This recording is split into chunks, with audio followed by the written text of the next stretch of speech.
বাংলাদেশ এখন প্রতিবাদ করা শিখে গেছে। যে যাই বলুক না কেন, আমরা ভারতে খেলতে যাব না। তাতে আইসিসির টিম আসুক আর আইসিসির বোর্ড সব আইসিসির সব আসুক, আমাদের সিদ্ধান্ত একই থাকবে। এখন যদি আমরা ভারতে যাই তাহলে জিনিসটা কি হবে আপনারা বুঝেন?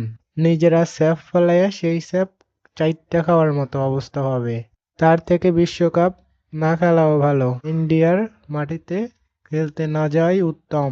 আর আমার যেটা মনে হয়, আমাদের দাবি মানতে বাধ্য হবে আইসিসি, যেহেতু পাকিস্তান আমাদের সঙ্গে আছে। এখন ভয় পাওয়ার কোনো কারণ দশা আমি তো এখন বর্তমানে দেখতেছি না। বাংলাদেশের সিদ্ধান্ত যদি না মানা হয়, পাকিস্তান সরাসরি বলছে যে ও বিশ্বকাপ খেলা নিয়ে ভেবে দেখবে যে তারা খেলবে কি না।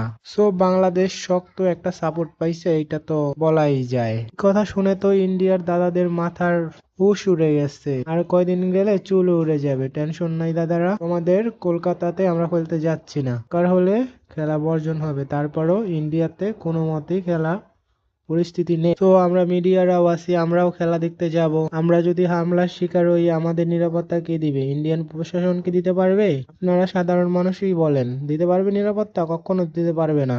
কয়টা মানুষের নিরাপত্তা দেবে? একটা মাঠে কম হইলেও বাংলাদেশের সাপোর্টার 2 থেকে 4 হাজার তো থাকবেই, আর বাকি 70,000 থাকবে উগ্রবাদী হিন্দু সমর্থক। তো তারা যদি বাংলাদেশি জার্সি দেখে যদি আক্রমণ করে, তো আটকাবে কি? ধরেন পুলিশ আটকিয়ে দিল তাদের, কিন্তু এক জায়গারটা, 2 জায়গারটা, 5 জায়গারটা আটকে দিল, আর বাকিগুলো মার খাবে।